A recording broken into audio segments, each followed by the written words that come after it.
नमस्कार प्यारे बच्चों, मेरा यह वीडियो रीट मुख्य परीक्षा की तैयारी कर रहे सभी विद्यार्थियों हेतु महत्वपूर्ण है। काफ़ी समय से बहुत से विद्यार्थी बोल रहे थे कि सर अंतिम समय में क्या करना चाहिए, क्या स्ट्रेटेजी होनी चाहिए। हालांकि इन चीज़ों को लेकर के यूट्यूब भरा पड़ा है, बहुत से लोग बहुत बातें बता रहे हैं, ठीक है। और मेरे पास भी बहुत कुछ अलग नहीं है आपको बताने के लिए, लेकिन कुछ 2-3 पॉइंटों पे मैं आपके साथ जरूर चर्चा करूंगा जो मुझे ये लगता है कि इन बातों को आपके लिए बहुत ज़्यादा जरूरी है जान लेना। सबसे पहले आपकी मनस्थिति क्या हो सकती है। आपने बहुत सालों से तैयारी की है, ठीक है, बहुत लंबी तैयारी चल रही है आपकी और अभी परीक्षा नज़दीक है, तो सभी विद्यार्थियों की मनस्थिति को मैं एक विद्यार्थी और एक अध्यापक दोनों होने के नाते अच्छे तरीके से समझ सकता हूँ। खैर, उस मनस्थिति के ऊपर ज़्यादा चर्चा नहीं करेंगे क्योंकि जो नेगेटिव पॉइंट्स होते हैं उनके ऊपर बार बार अगर आप चर्चा करेंगे तो वो बहुत ज़्यादा हावी हो जाएंगे हमारे ऊपर। तो फिलहाल एक खुश मिजाज तरीके से वीडियो के माध्यम से अपनी चर्चा करते हैं कि अपने को क्या करना चाहिए। तो फिलहाल ये बात है कि अगर मैं ये कहूँ कि एक मोटिवेशनल वीडियो है तो ये ज़्यादा अच्छी बात नहीं रहेगी, क्योंकि मोटिवेशन वीडियो देख करके आप ज़्यादा से ज़्यादा घंटा, आधा घंटा, 2 घंटा, इससे ज़्यादा मोटिवेटेड नहीं रहते। दूसरे तीसरे दिन आपके हालात वही हो जाते हैं जो पहले थे, ठीक है। तो मैं इसको एक मोटिवेशन वीडियो नहीं कहूँगा। एक प्रेरणा जो होती है वो आंतरिक होनी बहुत ज़्यादा जरूरी होती है, और आंतरिक प्रेरणा जो उत्पन्न होती है वो एक विद्यार्थी के अंदर जरूरत के कारण उत्पन्न होती है कि आपको किसी चीज की नीड कितनी है, जरूरत कितनी है। जो नीड की साइकोलॉजी है वो आपके ऊपर कार्य करती है। तो और एक मनुष्य के ऊपर मैं ये मानता हूं कि सकारात्मक प्रेरणा की बजाय नकारात्मक प्रेरणा का अधिक प्रभाव पड़ता है। आप मेरी ये वीडियो ध्यान से देखिएगा, उसको समझिएगा, सुनिएगा। मेरा ये कहना है कि सकारात्मक प्रेरणा की बजाय नकारात्मक प्रेरणा का प्रभाव ज्यादा अधिक रहता है हमारे ऊपर। और अभी कुछ ही दिन शेष बचे तो हमारे ऊपर अगर कोई एक नकारात्मक प्रेरणा रहेगी तो उसका इफेक्ट मैं मानता हूँ कि 5-7 दिन तो तगड़ा रहेगा, और हम 5-7 दिन में बहुत कुछ कर सकते हैं। अभी हम कोई लेट नहीं है। अब ये सिलेबस के बारे में और इन चीजों के बारे में भी बाद में बात करेंगे, पहले एक पॉइंट पे विचार करते हैं। ध्यान देना कि अगर किसी व्यक्ति को ये कहा जाए कि भाई साहब आप सुबह सुबह, या बहन जी आप सुबह सुबह रोज व्यायाम करा करिए, इससे आपकी सेहत अच्छी रहेगी, आपके चेहरे पे ग्लो आएगा, आप सुंदर दिखेंगे, या फिर आपको करना चाहिए, व्यायाम करना चाहिए। सभी लोग बोलते हैं कि आपको व्यायाम करना चाहिए और आप व्यायाम करिए। तो हो सकता है वो एक आधा दिन उससे प्रेरित रहे, मेरी तरह एक आधा दिन जिम जाए, कोई डोले शोले बनाने की कोशिश करे, इधर उधर फिरे। और अगर कोई महिला या युवती है तो वो सोचे कि मैं स्लिम ट्रिम दिखूं और इस बात का प्रयास किया। हालांकि सुंदर कौन नहीं दिखना चाहता, लेकिन वो 1 या 2 दिन के लिए उसके लिए प्रेरणा रहेगी। और एक ये कहा जाए किसी व्यक्ति को, एक डॉक्टर के द्वारा ये कह दिया जाए कि भाई साहब आपने अगर रोजाना व्यायाम नहीं किया सुबह सुबह, और अगर आपने अपनी सेहत पर अच्छे तरीके से ध्यान नहीं दिया, तो आप डायबिटीज होने वाला है, आपको बीपी के मरीज हो जाएंगे आप, और हो सकता है कि हार्ट अटैक आने से आपकी मृत्यु हो जाए, आप मर भी सकते हैं। अब वो विद्यार्थी या वो व्यक्ति या वो युवती जिसके बारे में ये बात बोली गई है कि अगर आपने एक्सरसाइज नहीं की, अगर आपने सेहत पर ध्यान नहीं दिया, अगर आपने धूम्रपान नहीं छोड़ा या कुछ ऐसी चीजें नहीं की, तो आप मर जाएंगे। अब देखिए कि उसकी स्थिति क्या होगी। अब वो सुबह 5 बजे उठेगा, ये जिम ज्वाइन कर लेगा, या फिर सुबह सुबह भाग दौड़ या व्यायाम वगैरह या अनुलोम विलोम, कपाल भाती, वो रामदेव बाबा जी वाले सारे लक्षण जितने भी है वो सारे करने लग जाएगा। उसको लगेगा कि भैया मर जाऊंगा, नहीं तो बहुत जरूरी है ये। तो यही बात रीट के विद्यार्थियों के साथ होनी चाहिए। आप ये मत सोचिए कि आप जॉब लग जाओगे तो बढ़िया आपको ये मिल जाएगा, वो मिल जाएगा, ये हो जाए। ये चीजें सोचने की बजाय एक बार इस बात पर विचार करिए कि अगर आप जॉब नहीं लगे, हालांकि ये बात बताना या कहना हो सकता है कि कुछ लोगों को गलत लगे ये बात, पर एक विचार इस बात पर कर लीजिए कि अगर आप जॉब नहीं लगे तो बालिकाएं या युवतियां तो ये सोच सकती है कि भाई साहब बहन जी आपको आपकी पसंद का दूल्हा नहीं मिलेगा, सीधी बात है, कि कहीं भी शादी कर देंगे, घर वाले इधर उधर निकाल देंगे, कोई पता नहीं कहाँ निकालेंगे, ठीक है। आपकी मर्जी तो वैसे भी देखो महिलाओं की कमी चलती है और आगे भी कम चलेगी, फिर तो बिल्कुल ही दिक्कत हो जाएगी। और लड़कों आपके लिए तो ये सबसे ज्यादा जरूरी है भाई साहब, अगर जॉब नहीं लगे ना, ये रीट की भर्ती आपने छोड़ दी तो भाई साहब ये वंशवर्दी वाला सपना ही छोड़ देना, क्योंकि शादी नहीं होगी, बहुत मुश्किल हो जाती है ये। और अब आजकल हर वर्ग में, कोई एक कास्ट के अंदर नहीं है ये बात, ये हर वर्ग के अंदर है।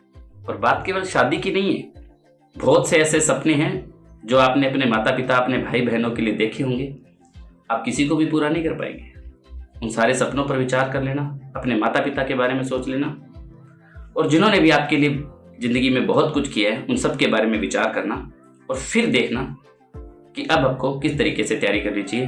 नींद का कितना त्याग कर लेना चाहिए, मोबाइल का कितना त्याग करना चाहिए, और जो भी नेगेटिव चीजें आप कर रहे हैं उनसे आपको कैसे दूरी बनानी चाहिए। ये बात सारी बातों पर नोट करना, ये सारी नकारात्मक बातें हैं, लेकिन इन सभी पॉइंटों पर चर्चा करने के बाद आप तैयारी करना शुरू करें। तो कुछ नकारात्मक पॉइंटों पे विचार कर लीजिए। भाई साहब नींद नहीं आएगी, या तैयारी करेंगे आप 100% करेंगे और करनी पड़ेगी।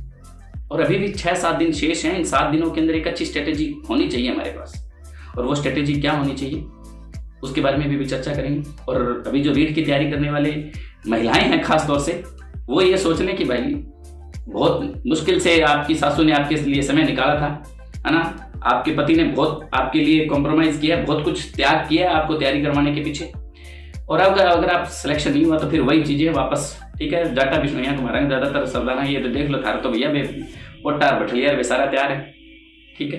तो अगर इन चीजों से निकलना है, अगर एक लाइफ स्टाइल चाहिए, अगर एक स्टैंडर्ड चाहिए, तो बहुत जरूरी है कि भैया आप अच्छे तरीके से तैयारी करें। इन 5-7 दिनों के अंदर क्या किया जा सकता है, दूसरे नंबर पर हम इस चीज पे चर्चा करेंगे। तो पहली बात तो ये है कि मोटिवेट रहिए, आंतरिक मोटिवेट रहिए। किसी मोटिवेशन वीडियो को देखने की जरूरत नहीं है। यूट्यूब और इन चीजों से ज्यादातर जितना हो सकता है दूर रहिए, ठीक है। दूसरी बात यह है कि अभी 5-7 दिनों के अंदर क्या करें। 5-7 दिनों के अंदर सबसे ज्यादा जरूरी मैं रीट के विद्यार्थियों के लिए मानता हूं कि आप शैक्षिक परिदृश्य और राजस्थान के सामान्य ज्ञान वाला जो चैप्टर है उसको कम से कम 2-3 बार और पढ़ के जाए। उसका 2 या 3 पेज पे आपके पास मैटर होना चाहिए, शॉर्ट में मैटर होना चाहिए आपके पास। 2-3 पेज के अंदर 3 घंटे 4 घंटे बैठ करके बनाओगे तो उन 10-12 टॉपिकों का, शैक्षिक परिदृश्य के टॉपिकों का और राजस्थान सामान्य ज्ञान के टॉपिकों का आप अच्छे से मैटर तैयार कर सकते हैं। तो दूसरी नंबर पॉइंट जो है हमारा कि हम इन 5-7 दिनों में क्या करें, तो आप पहले तो उस पर फोकस करें। फिर जितनी भी शिक्षण विधियां वगैरह उनके जो संस्थापक वगैरह है उनका मैटर अच्छे से तैयार कर ले। आसान प्रश्न गलत नहीं होना चाहिए, ये ध्यान रख लेना। अगर आप रीट के एग्जाम में जाकर के एक आसान प्रश्न को गलत कर देते हैं तो ध्यान दे लेना भीड़ बहुत बड़ी है। तो इस चीज को अपने पूरा फोकस रखना कि आसान प्रश्न हम गलत नहीं करेंगे। और इसके लिए जो आसान मैटर उसको रिवाइज करते हुए, नया मैटर कुछ पढ़ने की आवश्यकता नहीं है, नया कुछ मत पढ़ो। ज्यादा से ज्यादा लास्ट में 1-2 दिन करंट जीके पढ़ लेना, उसके अलावा नया कुछ पढ़ने की आवश्यकता नहीं है। अब नया पढ़ोगे तो बहुत खराब होगा, जो छूट गया वो छूट गया, उसको मत पढ़ो आप। आसान मैटर जितना भी बचा हुआ है उसको अच्छे तरीके से तैयार कर लीजिए। 3 या 4 पेज के अंदर मैं बार बार बोल रहा हूँ कि आप फोकस करिए शैक्षिक परिदृश्य पे, राजस्थान के सामान्य ज्ञान पे, जियोग्राफी पे, हिस्ट्री जो बहुत बड़ी है उसमें आप 15 युद्ध छांट लीजिए कि ये 15 युद्ध याद करूंगा मैं, तो भाई अगर इनमें से आ गए तो ठीक है, नहीं तो कोई। अब हिस्ट्री आप नहीं याद कर सकते, इतना बड़ा मैटर देखने की आवश्यकता नहीं है, ठीक है। कल्चर के अंदर भी कुछ छोटा सा सिलेक्टेड टॉपिक, आप 20-25 टॉपिक छांटिए, उन टॉपिकों को पढ़ दीजिए बस। आज बैठ करके कॉपी पेन लीजिए और ये डिसाइड कर लीजिए कि ये पढ़ना है मुझे 5-7 दिनों में, और ये बात समझने में कि मुझे क्या पढ़ना है, क्या पढ़ूं, ये टॉपिक रह गया, वो टॉपिक रह गया, इसमें टाइम नहीं खराब करना। ये वीडियो देखने के बाद आप 15 मिनट बैठेंगे और ये देखेंगे कि आपको 5 दिन क्या पढ़ना है। पहले एक स्ट्रेटेजी बना लीजिए, 5 दिन की एक स्ट्रेटेजी बना लीजिए कि 5-7 दिन है, इन 5-7 दिनों में मुझे क्या करना है, कल के दिन का मेरा क्या है, परसों के दिन का मेरा क्या है। ये जो 2 पॉइंट बात होगी। एक तो नकारात्मक प्रेरणा से ग्रहण हो जाइए। नकारात्मक प्रेरणा का तात्पर्य कि ये सोच लीजिए कि अगर जॉब नहीं लगे तो क्या होगा। दूसरा ये देख लीजिए कि इन 5 दिनों की स्ट्रेटेजी 1 घंटे में बैठ करके बना लेनी है। तीसरी जो महत्वपूर्ण बात है वो ये है, रीट की परीक्षा दे रहे हैं आप और बहुत विद्यार्थी नए हैं, आप नेगेटिव मार्किंग से बचना बेटा। नेगेटिव मार्किंग आपको लेकर के बैठ जाएगी, ये ध्यान रख लेना। और इसका इलाज क्या है, इसके लिए क्या करें सर, गलत हो जाता है, इसका इलाज क्या किया जा सकता है, इसका कैसे सॉल्यूशन होगा, नकारात्मक अंकन से कैसे बचें।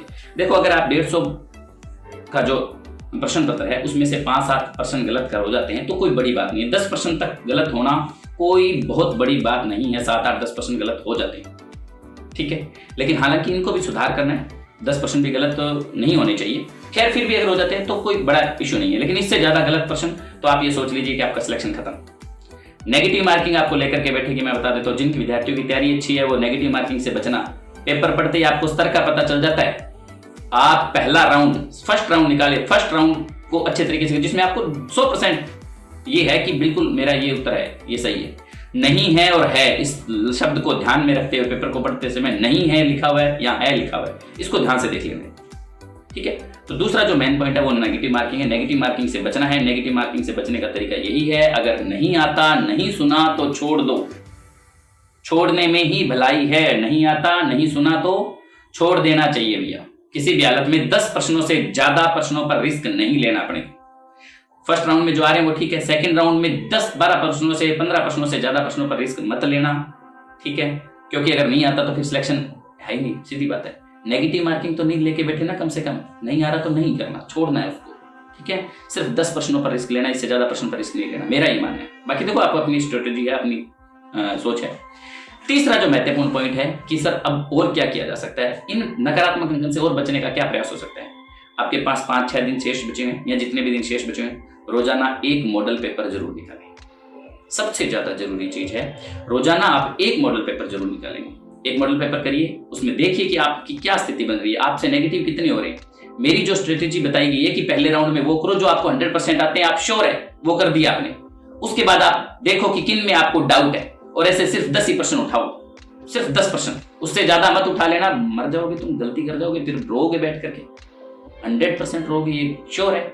ये मेरा 10 साल का अनुभव है। आप नेगेटिव मार्किंग से बचना, नेगेटिव मार्किंग एक ऐसी चीज है जो आपको सिलेक्शन को भी खत्म कर देगी, आपका सिलेक्शन हो रहा होगा ना तो भी खराब कर देगी। और ये स्ट्रेटेजी सभी बच्चों के पास नहीं है। पूरा राजस्थान तैयारी कर रहा है, आप अकेले नहीं हैं। सर पूरे राजस्थान में ऐसा कोई विद्यार्थी नहीं होगा जिसने 3-4 बार सिलेबस नहीं पढ़ा, आप अकेले नहीं हैं। फिर कौन सी चीज़ है जो आपका सिलेक्शन करवाएगी, वो यही है कि आप नेगेटिव मार्किंग से बचेंगे, दूसरे बच्चे इससे नहीं बच पाएंगे। सनराइज के सभी विद्यार्थियों ने बहुत अच्छे तरीके से टेस्ट सीरीज को ज्वाइन किया, बहुत हमने टेस्ट दिए, खूब टेस्ट दिए, हमें टेस्ट का या परीक्षा का कोई भय नहीं होना चाहिए। हमने बहुत अच्छे तरीके से तैयारी की है और हम पूरा अपना जोश जुनून, पूरा मानसिकता को संतुलित रखते हुए हम परीक्षा में बैठेंगे और बहुत अच्छे तरीके से पेपर दे के आएंगे और हमारा सिलेक्शन होगा। ईश्वर हमें बिल्कुल हमारी मेहनत का फल जरूर देगा। ठीक है, इन्हीं कामनाओं के साथ आपका सहयोगी योगेश कुमार, और सभी विद्यार्थियों को मेरी तरफ से बहुत बहुत शुभकामनाएं, बेस्ट ऑफ लक। आप अपना परीक्षा में 100% देकर के आए, नेगेटिव मार्किंग से बचते हुए। धन्यवाद।